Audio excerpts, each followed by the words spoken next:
Un seguidor de las redes, me gusta el trabajo que haces y bueno, y veo que tenés amplio conocimiento. Y bueno, un poco la idea era poder hacerte una entrevista para que nos cuentes un poquito cómo está ahí la Argentina y más o menos todo lo que nos podés alimentar en cuanto a criollos. Y bueno, y ya de paso, viste, tener un poquito los socios de la agremiación un poquito entretenidos y ver que uno intenta moverse de una forma o de otra, ¿no? Ujú. Y siempre tratando de ampliar conocimientos, ¿verdad? No, no, para mí un gusto, una alegría que me hayan tenido en cuenta, que se hayan acordado. Nos encanta esto, me encanta, soy un fanático, así que todo lo que se pueda aportar, ayudar, acompañar y ganas de hablar de caballos, de criollos es permanente. Así que, no, muy Y agradecido yo por creo que la gana de hablar de criollo cuando uno lo lleva es muy apasionado, no hay ni tiempo ni hora para hablar de eso, ¿verdad? No, no, ahora que Este, estamos con la cuarentena, con todos los horarios cambiados, me encuentro respondiendo mensajes a las 2 de la mañana y digo, pobre gente el que reciba esto y de repente el que lo recibe te lo contesta, o sea, significa que él también está despierto y con ganas de charlar, así que es impresionante, estamos todos cambiados. claro, sí, sí, sí. Sí, yo creo que aparte de todo, está todo el mundo con hambre de ver caballos, de salir a pistas, de ver competencias. Y Sí. bueno, está. Pero lamentablemente tenemos que empezar a alimentarnos por esto porque no se sabe cuánto tiempo llevará o no, pero bueno, que para bien sea, ¿verdad? Es lo que tocó y hay que llevarla de la mejor manera posible, seguro. Sin duda, sin duda. Ujú. Bueno, Mariano, si querés, empezamos un poquito. A mí me gustaría más que nada comenzar con, digo, si bien yo tuve la chance de conocerte, quisiera que fueras tú mismo quien te presentaras, cómo empezaste, cómo incurriste en la raza y bueno, más o menos a lo que te dedicás y desde cuándo arrancaste. Ujú. Bueno, yo nací en un matrimonio fanático de los criollos. Mi padre criaba desde muy joven, mi mamá recibió un campo ya cuando nosotros estábamos nacidos, más o menos cuando yo tenía 5 años, compró un campo en Chascomús y bueno, así que me crié ya con los criollos, parte de la familia. Mi padre siempre estuvo muy allegado a la asociación, mi mamá muy fanática de los caballos, así que yo viví 4 años en el campo, en Chascomús, así que desde siempre, digamos, que lo traigo de cuna, pero esta parte así más profunda se me dispara más o menos en el año 96. Yo tenía 15 años y mi papá me consiguió trabajar en el comisariato, en la organización de la exposición de Palermo, y bueno, ahí es como que ahí cambió bastante mi forma de ver la raza, porque yo solamente miraba los caballos de casa y trabajar en la exposición, estar apoyado en la tranquera, esperando las categorías, aprendiéndome los nombres, las cabañas, los criadores, es como que se me despertó esa sed por saber más, por conocer, quería saber pedigree, quería saber caballos, me gustaba agarrar los anuarios viejos y jugar a acordarme todos los grandes campeones desde tal año a tal año. Era una enfermedad, un fanatismo rondando la enfermedad que se me despertó ahí a los 15 años y desde ahí me quedé, nunca más me fui, digamos, de la cercanía a la institución, a la asociación, a las exposiciones. Y bueno, después siempre supe desde chico que quería estudiar veterinaria. Siempre decía que me encantaría trabajar de veterinario con caballos criollos, pero en ese momento no existía. Si una yegua tenía un dolor y bueno, se le pasará, no se hacía nada reproductivo, no se daba ninguna. Y bueno, y entonces me dije, si hubiese trabajo con los criollos, trabajaría con los criollos. Y si no, quiero trabajar en reproducción. Siempre quise trabajar en reproducción. Así que me recibí, empecé un poquito a trabajar con vacas y demás, pero enseguida después se me dio la oportunidad, empecé a asesorar algunas cabañas, empecé con una cabaña muy chiquita de la cabaña de los troncos y después me fueron llamando otras cabañas de criadores nuevos que estaban empezando y ahí conocí a Ramiro Amorena, que es mi amigo, mi socio, con el que yo lo empecé a asesorar a él en su cría y me encontré con que tenía un campo perfecto, con todos los alambrados nuevos, que llenaba el campo de alfalfa, que quería hacer todo perfecto. Y simultáneamente acá en Argentina empezaba un centro de reproducción de caballos de carrera que se llamaba La Misión, donde grandes cabañas alquilaban padrinos de Estados Unidos y los aras chicos llevaban las yeguas a preñar ahí. Nosotros no teníamos habilitada la inseminación artificial ni ninguna cosa de esas, y entonces se me ocurrió proponérselo a Ramiro porque él tenía todas las condiciones y le encantaba hacer las cosas bien y tenía personal y tenía todo para hacerlo, y yo tenía la idea y un poco entre los dos la llegada a los criadores, porque yo los conocía más, pero Ramiro ya tenía contacto con criadores como Julio Ballester, como Felipe Juan Ballester, que ya lo conocían, sabían quién era, que era un comprador, que estaba empezando, que estaba queriendo hacer las cosas bien. Y bueno, ahí surgió la posibilidad de dedicarme a trabajar, además de vivirlo y de ser fanático, de trabajar con los criollos. Y bueno, ahí empezó el rincón y empezó toda esta magia que tengo hoy, digamos. Mira qué bien, ahí comenzó el vicio, por así llamarlo, porque la Se verdad que retroalimentó. después que entras en este mundo no paras más. Uh-huh. Sí, sí, se Bueno, retroalimentó. Mariano, mirá, yo más o menos se me ocurrieron algunas preguntas, como para poder transmitirle a los socios y amigos que nos están mirando en este momento. Uh-huh. Y bueno, la primera parte fue la presentación, después seguimos con el tema de quién fue ese, ese protagonista que vos tuviste en mente como para decir voy a seguir los consejos de él, o un referente a quien podés decir yo le debo Uh-huh. mucho de lo que aprendí. Mira, yo creo que en esta actividad que es tan plural, con tan versátil y con tantos capítulos y tantas áreas para desarrollarte, no sería lógico o justo nombrar una sola persona, ¿no? Porque yo creo que justamente el, el- el transcurrir por acá te va alimentando un montón de grandes maestros, está lleno de maestros, y ojalá que todos los que escuchan y los que son socios de ustedes y demás aprenda eso, que la mejor enciclopedia es ir y escuchar a los que hacen las cosas bien. También Exacto.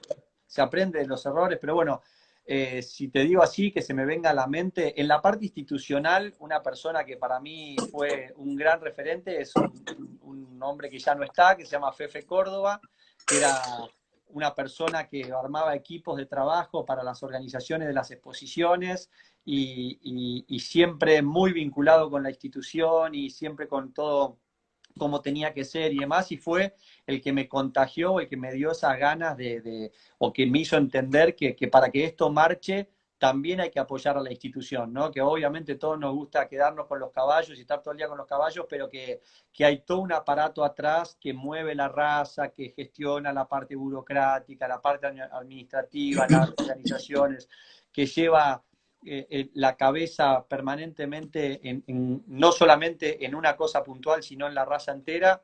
Y eso se lo debo a él porque era un hombre muy metódico, que nos reunía antes de cada exposición, te hacía recorrer desde el lápiz que no te podía faltar hasta la manguera en el bañadero. O sea, era un hombre que te transmitía esa visión de la institución, así como una persona referente. Y después, en lo que es caballos, todos los jurados a los cuales uno pudo ser secretario, fui secretario de Luciano Míguez, de Santiago Tapia, de Inés Bosicio, de Raúl Barneche, bueno, no me quiero olvidar de ninguno, pero cada jurado de esa gente que te abría y que te comentaba lo que estaba haciendo y por qué estaba decidiendo, fue como una segunda etapa mía, la etapa más de formación como jurado.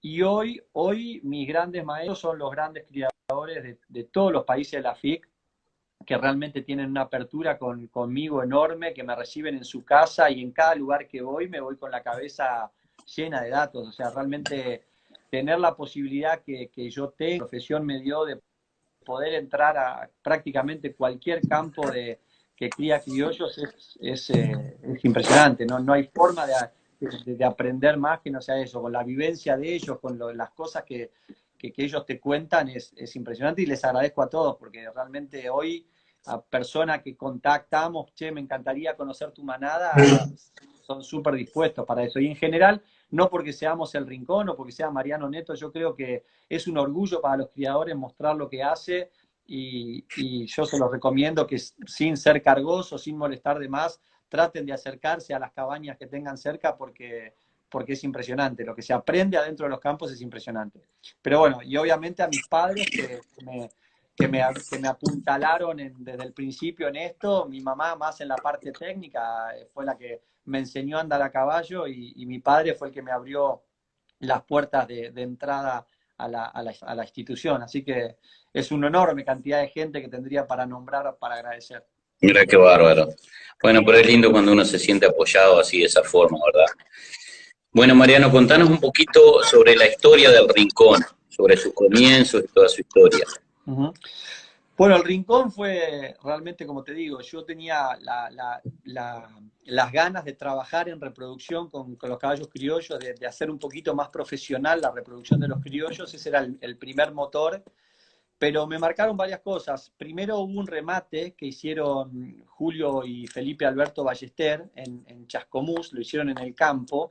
Acá no existía, y ya muchos de los criadores que nosotros también hemos ido entrevistando, no existía el intercambio de servicio. Cada cabaña tenía su Ujú. padrino que lo dejaba en manada eternamente con las yeguas y no existía. Cada cabaña tenía su padrillo y salvo esas grandes cabañas que tenían muchas amistades y se prestaban servicio, no había forma de que un criador nuevo, una cabaña que empezaba, tuviera acceso a los grandes padres de la raza. No existía. Y ellos en ese remate vendían yeguas y vendían un servicio de cada uno de los padrillos. Y me acuerdo que mi papá compró con un socio una yegua y compraron el servicio del lindo nene. Y me acuerdo que eso me Ah, qué marcó caballo. imaginarme que mi papá iba a tener un potrillo, hijo del lindo nene, que naciera de una yegua de él. Era una cosa impresionante, impresionante. Y bueno, y ahí es donde se me disparó, es decir, bueno, tiene que existir esto, tiene que estar la forma en donde los criadores ganen plata y tengan ganas de hacerlo, pero que las cabañas que son chicas, que no tienen un padrillo, puedan usar los padres. Y así fue que salimos a golpear las tranqueras con Ramiro un poco más incrédulo, diciendo no nos van a dar un caballo de punta, nos van a dar un caballito así nomás, pero bueno, arranquemos con lo que haya, y lo fuimos a ver a Julio Ballester y a Felipe José Ballester como primera medida bueno, y empezó una retroalimentación entre ellos que es hoy lo que guía todos los proyectos del Rincón, que es, bueno, redoblo la apuesta, ¿no? Felipe José en ese momento nos dio el mutante estaba en su mejor momento, de hecho Ajá. se vendió antes de llegar al Rincón, o sea, está en el catálogo, pero el negocio con Cabañas San Rafael, con Lemansky, se cerró justo ahí en la exposición de Palermo, por lo cual nunca pudo llegar. Los criadores que habían comprado el Wampa Búho, que había sido 2 veces gran campeón, nos lo dieron. Los Amadeo Lastra nos dieron el Pandillero, que también estaba en su mejor momento. De hecho, también se vendió estando en el Rincón, por lo cual estuvo muy poquito tiempo. Así que fue impresionante lo que pasó. Los mejores padrillos de la Argentina estaban adentro de los boxes del Rincón, del Campito, y era impresionante. Realmente fue así. Empezó como un De sueño. verdad que un placer tener todos esos grandes caballos ahí, ¿verdad? Impresionante, ese fue el primer año y desde ahí fue continuo, continuo. Nosotros tuvimos al Leopardo, bueno, no me quiero olvidar de ninguno. Después vino al segundo año, mientras transcurría el primer año, acá se hizo el remate de liquidación de Camil. Vinieron muchos uruguayos y muchos brasileros, y entre ellos vinieron Mariana y Marcelo Cairoli, ¿no? Que venían de Paineiras, de la cabaña de Vasca y de Ajá. Reconquista. Y bueno, entre el tour de lugares que les había organizado Raúl Echeverre para conocer de la Argentina, le puso al Rincón. Ellos vinieron, el Rincón todavía no era nada, teníamos muy pocos boxes y estaba en armado. Y enseguida Marcelo se enamoró del proyecto, dijo, venite a mi casa, vení a conocer y yo voy a traer un padrillo acá.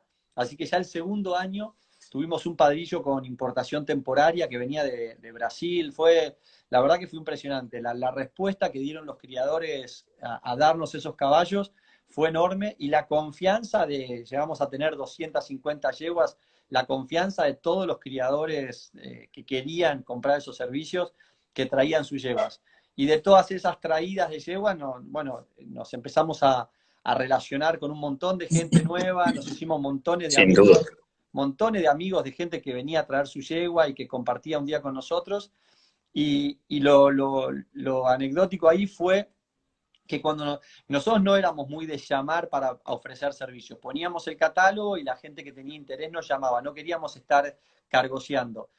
pero de repente cuando cada tanto te cruzabas con alguien que conocías y le decías, che, ¿por qué no compras un servicio? Y la gente contestaba, bueno, pero ¿de qué me sirve comprar un servicio de un número uno si mis yeguas son medio pelo y no va a ser ni chicha ni limonada y demás? Y de ahí se nos disparó, bueno, es decir, si la contra que encuentra la gente es no tener yeguas del nivel de las grandes madres de la raza que junto con esos caballos produjeran un gran campeón, dijimos, doblemos la apuesta y volvimos a las cabañas de, de los grandes criadores a decirle, bueno, ahora danos una yegua para vender en el remate y que la gente que compre pueda elegir un servicio de regalo. Entonces ya empezó este proyecto del remate selección. Nosotros íbamos, elegíamos las yeguas y tenía que ser de las cabañas que tenían padrillos. Y los servicios de los padrillos iban a una gran bolsa y la gente iba eligiendo.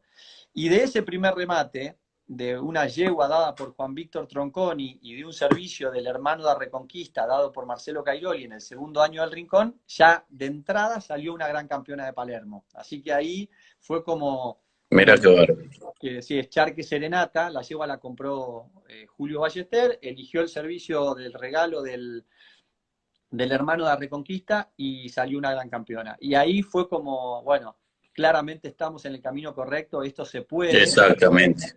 Esa yegua justo se dio la contra, o bueno, la ventaja que la vio un gran criador, pero si en vez de comprarla Julio Ballester, la compraba una cabaña que recién empezaba y hacía lo mismo, tenía una gran campeona, porque el producto salió de eso, ¿viste? Entonces, Sin bueno, duda, sin duda.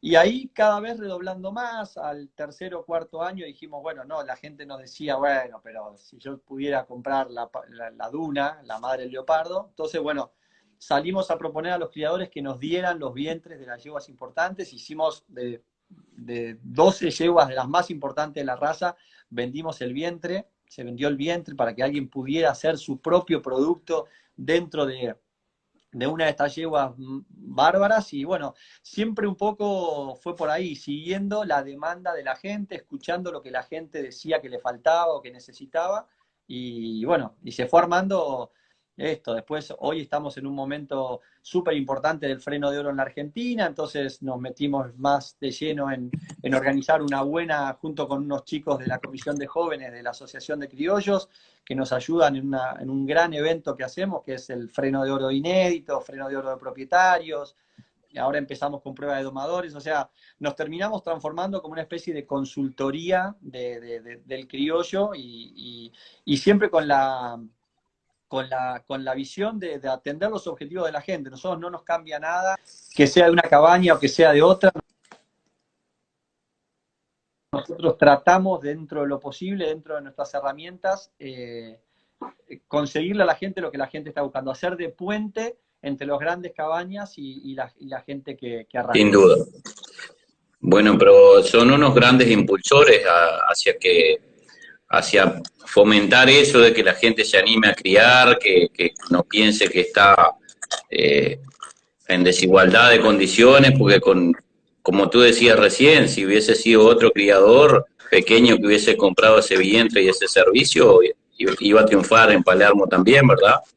Seguro, sí, sí, sí, sin duda que y hoy lo estamos viendo, o sea, te estoy diciendo un caso puntual porque fue una gran campeona, pero bueno, tenemos una yegua que se llama Pitagua Dinamita que llegó a pelear la punta del campeonato de rodeos cuando fue un servicio del Chuchoca, no me quiero olvidar de nadie, pero está lleno, lleno, lleno de premios muy importantes de productos del Rincón que fueron saliendo y además llegamos a un punto que para nosotros fue la magia, que nosotros lo habíamos pensado como criadores chicos o nuevos que accedían a genética de punta, y dentro del Rincón se produjo una magia que fuimos el lugar donde los propietarios de los grandes caballos y de las grandes cabañas no tenían que llegar a esa conversación de te compro un servicio y generar que en el otro fuese un compromiso, no, te lo regalo, esas cosas que a veces son un poco incómodas, y nos encontramos un año con 9 grandes campeonas de las mejores cabañas, teníamos la Guampa Merceditas,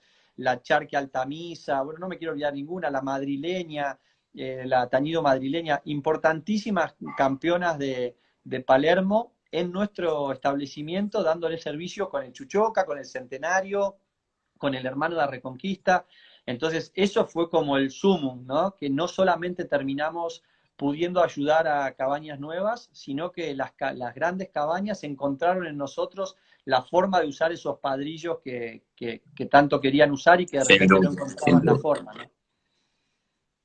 Bueno, la verdad que está más que buena la historia del Rincón, ¿no?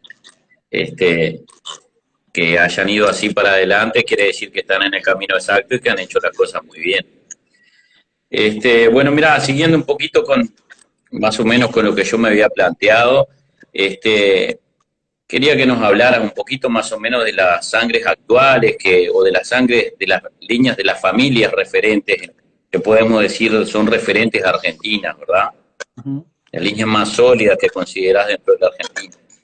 Mira, viste que como todo, que siempre digo lo mismo, pero no me canso de repetirlo, la versatilidad de actividades y de disciplinas que tiene la raza hace como que uno tenga que encasillar las sangres más seguras o más sólidas para cada una de las disciplinas o cada uno de los deportes, ¿no? En morfología nosotros tuvimos muchos años seguidos donde sangres muy allá de origen ballester, donde el lindo nene, el chingorioli, el trampero y el abanico, durante una cadena muy larga de años consecutivos, repitieron muchos premios en las pistas, ¿no? Años un poquito más atrás, el patrón chico tatatá y el poral tape también eran pedigrees que se hacían muy presentes en los premios un poco atado a que estaban en manos de grandes cabañas y que además obviamente eran padrillos que daban, ¿no? Si uno va para atrás, y bueno, entonces después están las sublíneas de eso, ¿no? Porque tiene Claro, del Guampa, del lindo nene, viene en el Charque Diablo, que el Diablo dio grandes campeones, que dio al Inocencio, que también dio grandes campeones, de la línea del lindo nene también sale el Coqueto, que el Coqueto fue gran campeón y que a su vez dio una hija gran campeona, y dio también al Cenesio, al caballo de Argüelles, de Don Antonio, que también dio campeones. Entonces hay todo como una relación de animales que hacia arriba básicamente terminan en esas líneas, ¿no? En la línea del lindo nene, en la línea del chingorioli, un poco también, como te decía, la línea del abanico, que él fue gran campeón, del trampero que fue campeón y que a su vez claro. dio el apachurrado, la abusadora, a otros grandes campeones también. Y después, bueno, el intercambio de sangres un poco más nuevas sobre esas líneas. Y hoy terminando, bueno, después también vino el arranque con los hijos del Centenario y del San Pedro Cautivo Retacón, que también fue una era de tac, meter unos campeones. El Muere Pollo, que de repente dio 2 o 3 campeonas medio seguidas. Vinieron caballos de Brasil como lo de Casa, que en su primera camada dio una gran campeona de otoño, una reservada gran campeona de Palermo y una gran campeona de la FIC, ya de sangres no argentinas, pero de afuera. Y hoy no podemos dejar de nombrar el boom que está generando el Cahuel, ¿no? Jean-Camille El Cahuel, Cahuel. un gran campeón de la FIC, que su primera generación de crías produce una campeona de otoño, ustedes allá con Juan Montans, y en Argentina Sí, 15 caballos, 15 o 14 caballos en Palermo, todos menos una, todos en los campeonatos chicos, todos en los campeonatos chicos, y 2 en el gran campeonato de hembras, una cosa que se viene impresionante, ¿no? sí, sí, sí, sí. Sí, sin duda, sin duda. Aparte un muy bonito caballo como el Ujú. Cahuel, ¿verdad? También Escúchame, empezó, Mariano. una última cosita, también empezó un tema bastante nuevo que, bueno, Brasil ya lo tiene muy instaurado, que en Uruguay también lo supimos ver en aquella FIC del Prado, que empieza a tener, en tan buen nivel de animales, empieza a tener un rol súper preponderante la preparación y la presentación, ¿no? Entonces también ahí cabañas que hacen punta en eso, que además de tener buenos animales, los presentan bien y hacen cuidas, como es Cabaña La Brava, Cabaña Don Antonio de Argüelles y Cabaña San Camil, y también la cabaña Las Javieras de Hugo Achával. Creo que son 4 cabañas acá en Argentina muy presentes en los grandes campeonatos de los últimos años y muy basadas también, que además de tener bueno, preparan y presentan muy bien, ¿no?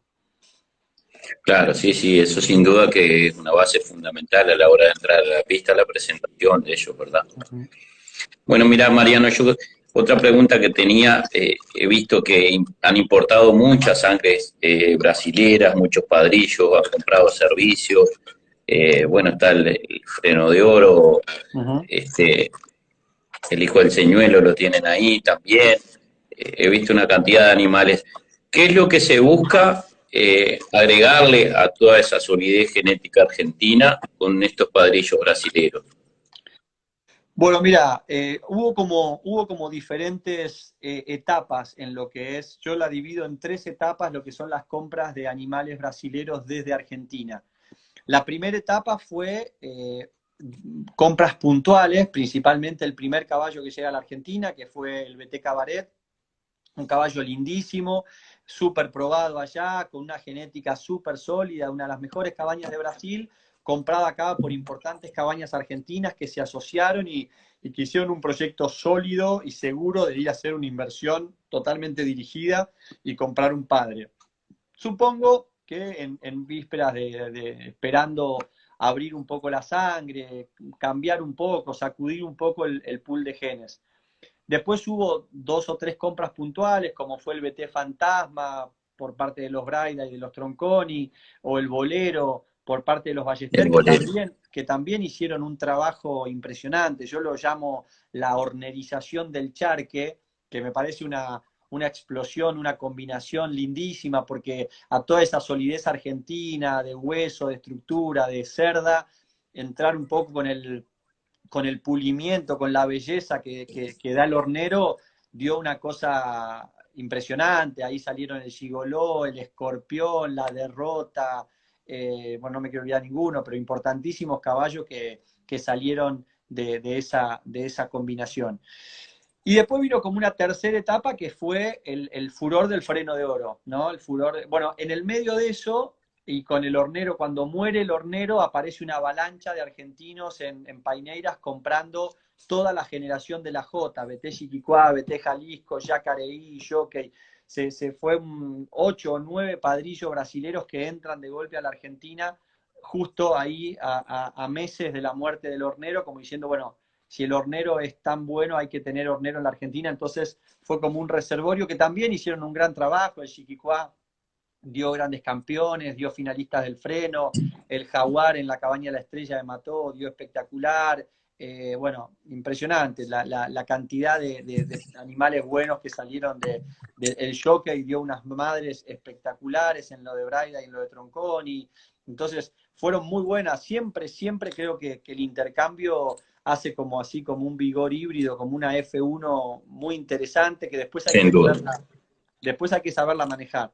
Y por último, como te decía, la tercera etapa que es el furor del freno de oro.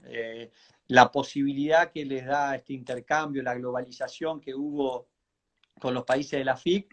Y bueno, y un poco la gente, primero que también hay que reconocer que muchos grandes padres argentinos, por un tema de mercado, se fueron rápidamente, venían los extranjeros y lo compraban. Entonces nos encontrábamos con que acá en Argentina había que ir detectando nuevos padres, entonces eso igualó al potrillo que uno le podía ir a comprar a los Ballesteros, a los Tronconi, a cualquier cabaña, versus el que uno podía comprar en Brasil, más esa ventaja de Brasil de las 50 cuotas y la mar en coche, hicieron que se emparejaran los mercados, más la fiebre del freno de oro, más el poder comprar un hijo del señuelo, poder comprar un hijo del seductor y demás, logró que se llenara de caballos destinados para el freno de oro, ¿no? Esa creo que es como la tercera Para etapa. ese tipo de pruebas, Uh-huh. sin duda. Bueno, escúchame, ahora voy a saltar un poquito sobre preguntarte en las experiencias como jurado, porque ya sabemos también que sos jurado de Uh-huh. la raza criolla. Y bueno, para mí la experiencia de ser jurado es bárbara, porque es el momento en el que uno puede tomarse examen a sí mismo, ¿no? Porque desde la tribuna todos podemos opinar, debería haber ganado este, debería haber ganado el otro, pero estar adentro de la pista es el momento donde uno está solo con uno mismo y no se puede equivocar o tiene que aflorar verdaderamente lo que trae de cuna, lo que sabe, lo que aprendió y controlar las presiones también, porque sabe que hay muchísimo en juego. Uno también cuando está del otro lado como expositor son 10, 15 minutos en donde toda esa expectativa, toda esa inversión, todo ese sueño que uno trae, te lo, te lo llevan para arriba o te lo bajan de un plumazo en la mano de un jurado. Entonces, entender como jurado la responsabilidad que significa eso, la atención que hay que prestarle a cada uno de los animales, la forma de poder pasar el mensaje de del por qué uno tomó esa decisión de la manera menos dolorosa, más correcta y más técnica posible, porque es muy importante lo que transmitimos como jurados. No nos podemos equivocar, no podemos improvisar un defecto o una virtud por la cual resolvimos ese fallo porque sería una injusticia enorme para el expositor. Entonces es un cúmulo de cosas, pero bueno, realmente es una tarea para el que le gusta hacerla lindísima, porque es tener en la mano la posibilidad de marcar el rumbo, de mostrar el rumbo de la raza, de seleccionar Exacto. de seleccionar entre animales espectaculares, de tener los ojos de los grandes criadores y grandes expositores evaluándonos. Y una regla, yo por un tema de la vinculación y de ya el tan público conocimiento de nuestras ideas, tengo un poco más limitada la capacidad de actuar como jurado. De hecho, actualmente ya hace bastante que no actúo en Argentina, por lo menos en morfología, sí en el freno de oro, pero no en morfología.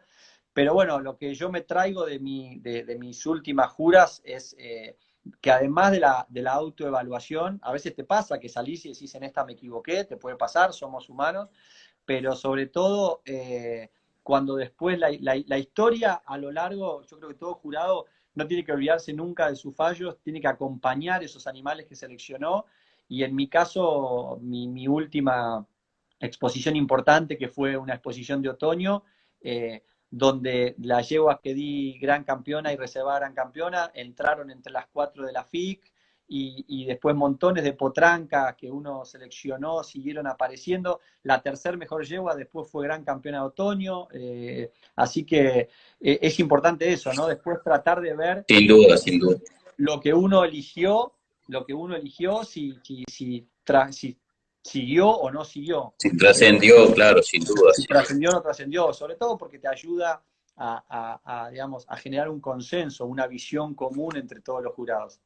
Así que, pero bueno, es una experiencia lindísima, y después de la jura, si uno es abierto y le gusta conversar, se viene otro capítulo que es muy bueno, que es, independientemente del micrófono, después tiene uno a veces expositores que se acercan y podés tener una intimidad, un momento con las personas. Entonces es importantísimo acordarse de cada uno de los caballos que ordenó, porque cada uno de esos caballos es una esperanza, es una inversión, es un desafío, es una decisión posterior, porque el expositor que gana tiene que pensar qué hace después de eso, y el que pierde tiene que pensar si se lo queda, no se lo queda, si lo vende, si lo reproduce, si verdaderamente está de acuerdo con lo que uno le dijo. Entonces, es una experiencia buenísima, la verdad que es una experiencia buenísima.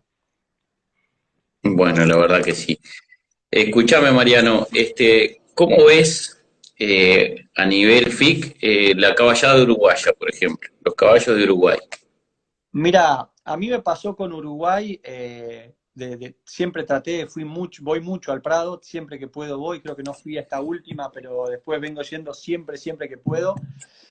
El gran shock que recibimos los argentinos, como diciendo, wow, se despertó Uruguay y qué fuerte que está Uruguay, fue en la FIC del Prado. En la FIC del Prado, cuando ganan la Almendra de Sao Pedro y el Seductor, que Argentina nos encontramos con que llegamos con una preparación no tan profesional, con los caballos no, como que no suene mal, pero pareció como que la canchereamos un poco, fuimos un poco relajados. Sabíamos que Brasil siempre es como el súper profesionalismo y que los caballos siempre llegan súper preparados. Argentina siempre tuvo un tipo de preparación más campera, más natural, no tan artificializada, pero en esa FIC nos encontramos con que había importantísimos animales de Uruguay eh, que peleaban de igual a igual. Creo que había una tordilla de Juan Montans, estaba el Jahuel Ídolo, caballos que, wow, que realmente impactaron que le dieron como un sopapo de realidad a la Argentina. Nos volvimos todos de ahí como diciendo, che, hoy, yo hay una frase que digo siempre en esta actividad, que el que hace lo mismo retrocede. en esta actividad el que hace, solamente con hacer lo mismo retrocedes. O sea, si el campeón de rodeos sigue corriendo de la misma manera o practica la misma cantidad de horas, sabe que cuando llega se va a encontrar con gente que como él les ganó, va a volver a entrenarse más y más y más, y lo mismo con cuando uno da un paso para adelante y dice, bueno, ahora sí tengo la potranca para pelear en Palermo, la misma Cabaña que ganó el año pasado también siguió haciendo las cosas bien y trajo otra mejor y demás.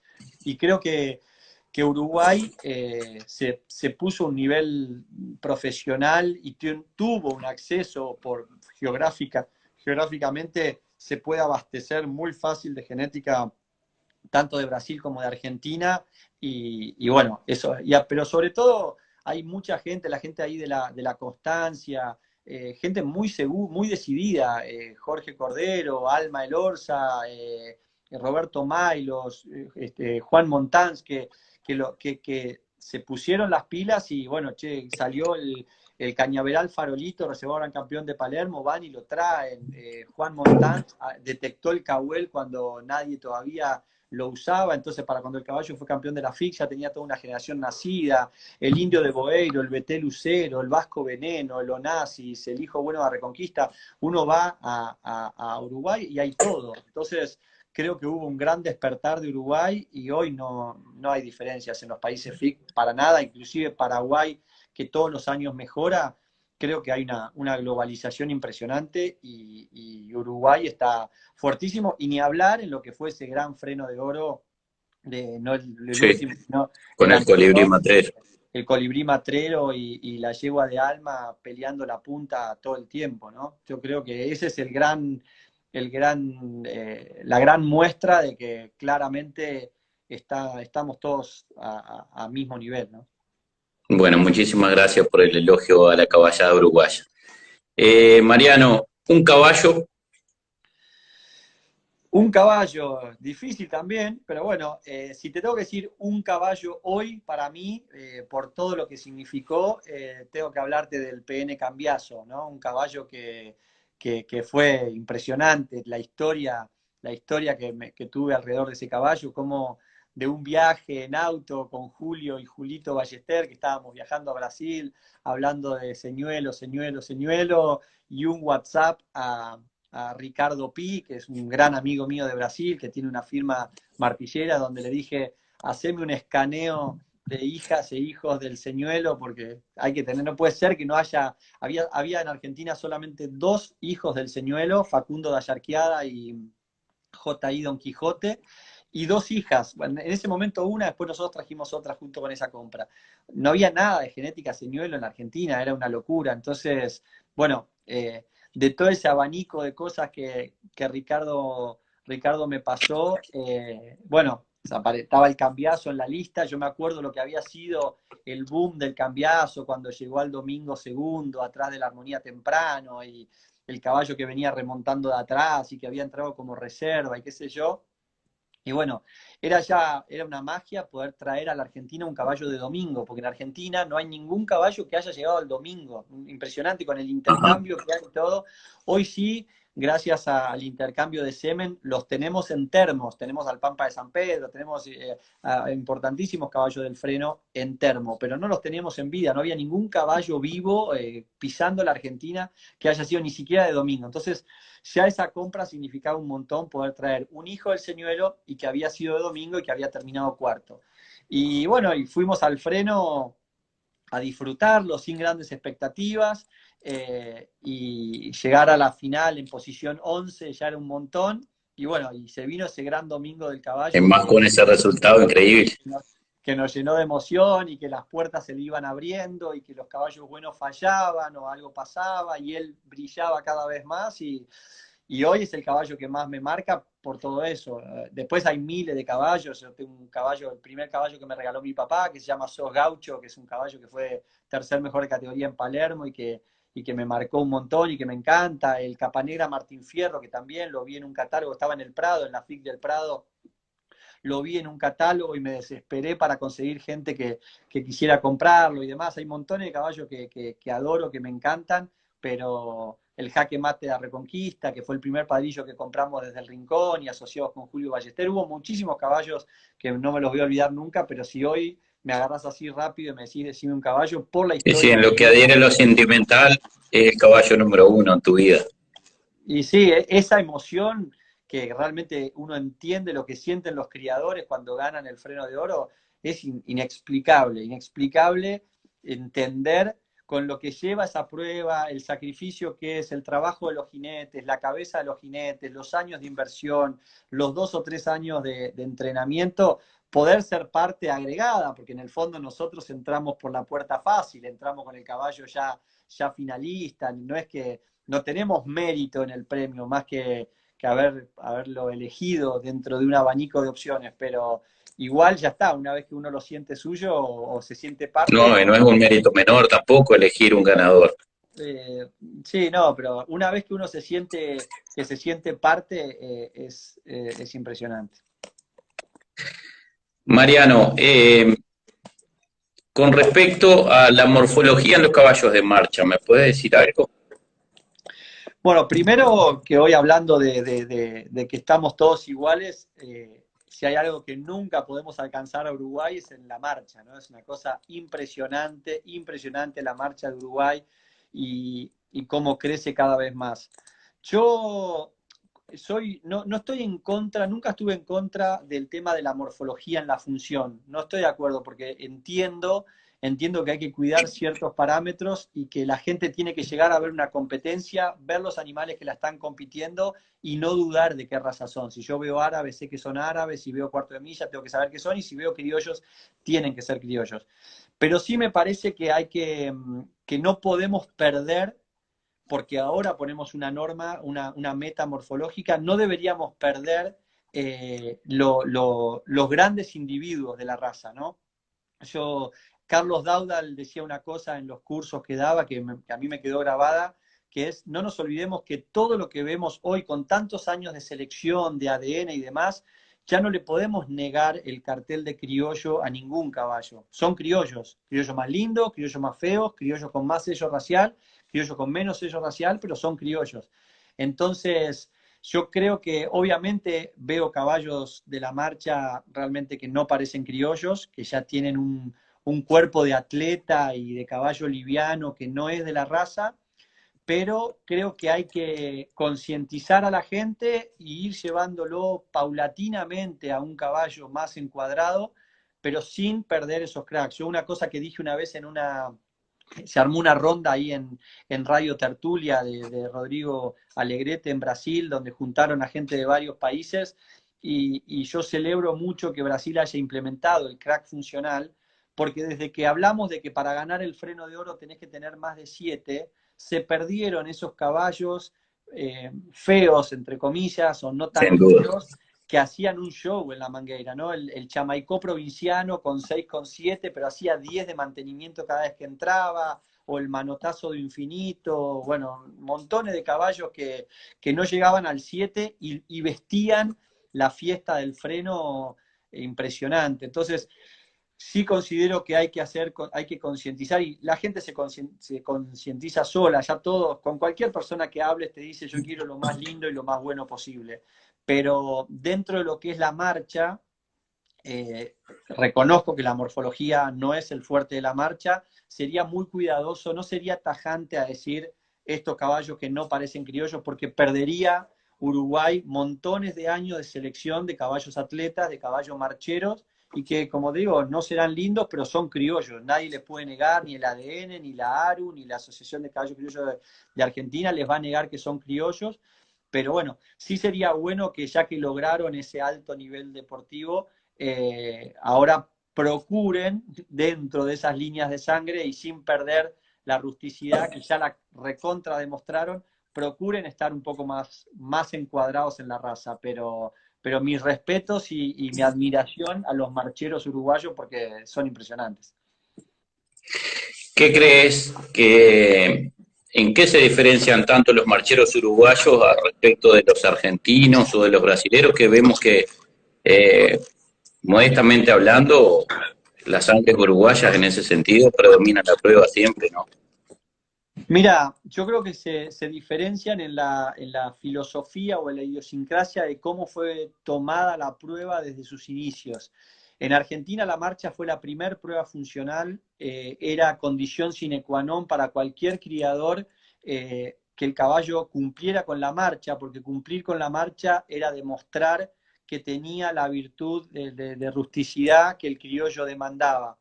Entonces, en la marcha de Argentina, en los orígenes, las grandes cabañas probaban sus reproductores, pero nunca diseñaron atletas para la marcha. Era al revés. Ellos partían de sus criollos, de sus reproductores, de los padrillos que iban a usar o de las yeguas que iban a echar a la manada, y decían, para echar esta yegua a la manada tiene que cumplir la marcha, porque si no cumple la marcha no la pongo en la manada.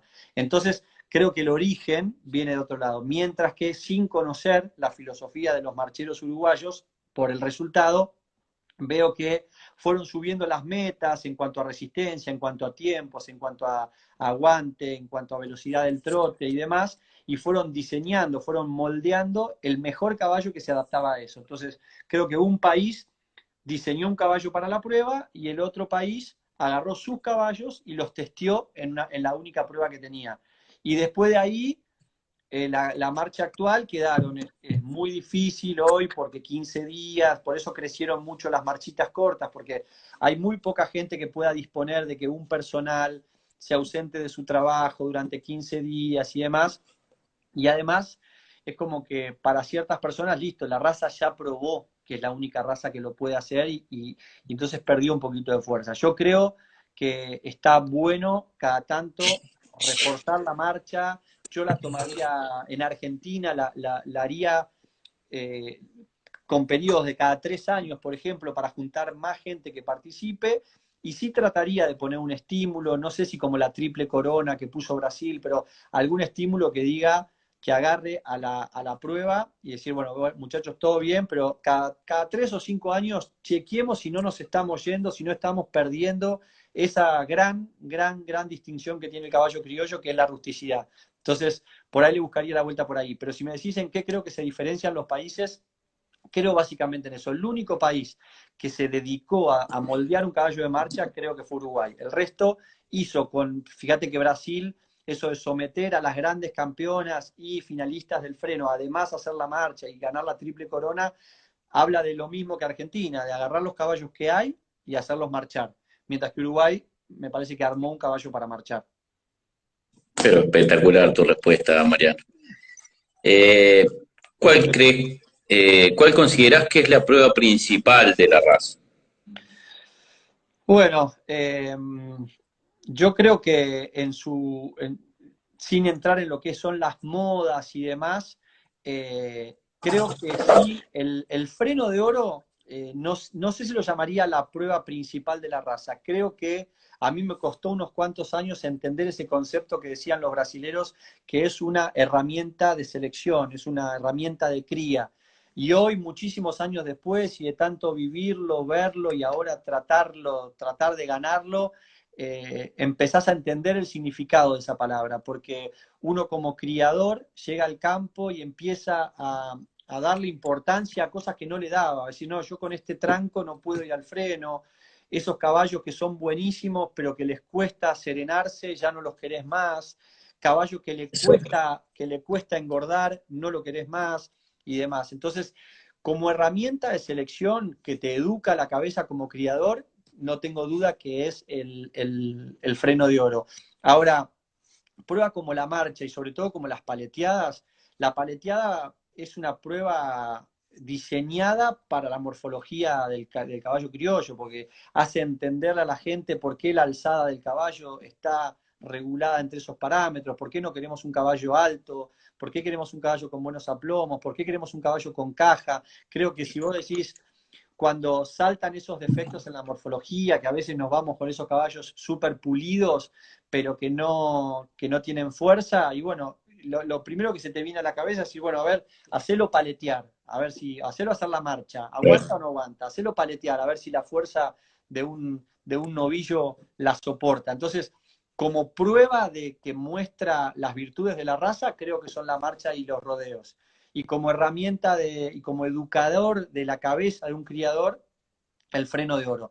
Porque el freno de oro te obliga a fijarte en todo. Ahora, la paleteada, el rodeo, lo hace un caballo criollo bien diseñado. No se ve nunca un caballo flauta, un caballo angosto, un caballo chueco, paleteando a buen nivel. No se lo ve. Hay más lindos, hay más feos, hay chilenos, hay de todo, pero los caballos buenos, uno mira la conformación de los buenos caballos de paleteada y tienen que tener fuerza, tienen que tener caja, por más jinete que tenga, tiene que tener estructura. Entonces me parece que es la que naturalmente solo la prueba cuida la conformación, mientras que lo otro cuida la cabeza del criador, digamos.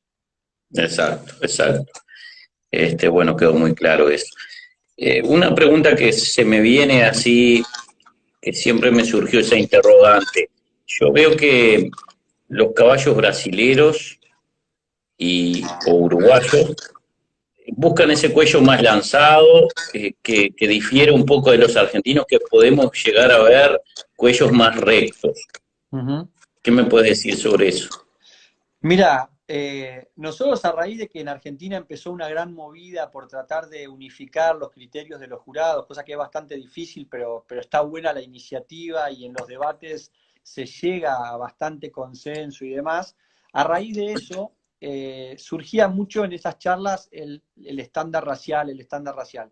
Y como el estándar racial arranca con un dibujo hecho a lápiz en 1960, no sé, ya uno mira en la forma en la que arranca y dice, no, esto es re antiguo, ni lo voy a leer. Yo sinceramente no lo leía nunca, la verdad que no lo leía nunca.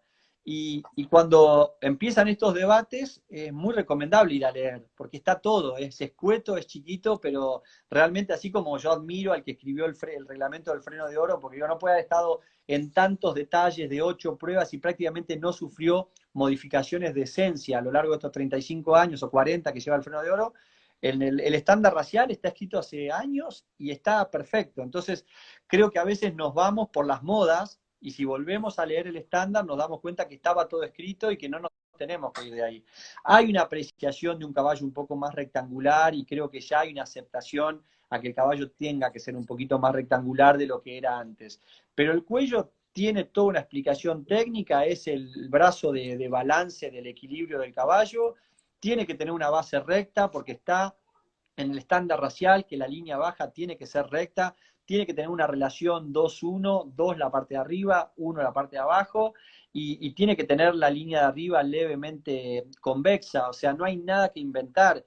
Ya se sabe por los poleros y demás que el cuello de goma, ese cuello que tiene la línea de abajo tipo los árabes, más cóncava, no genera un buen anclaje con el tronco, son cuellos difíciles de manejar, y aunque a veces yo una cosa que discuto mucho, a veces cuando a veces la gente confunde un cuello de una postura de cuello. Hoy hay una moda para sacar las fotos y para llamar la atención de los caballos, enfrentarlo a una yegua y demás, y esa postura no es la conformación del caballo, es una postura que adquiere en ese momento por un estímulo, porque le llaman la atención. Entonces, yo en esa parte no estoy tan desacuerdo. Realmente los caballos con la atención llamada y mirando hacia adelante y expresivos quedan más lindos. Y está bien que usemos un poquito más el marketing o mostremos la mejor faceta de nuestros caballos. Es como las modelos salen maquilladas, o sea, yo no estoy en contra de eso. No hay que confundir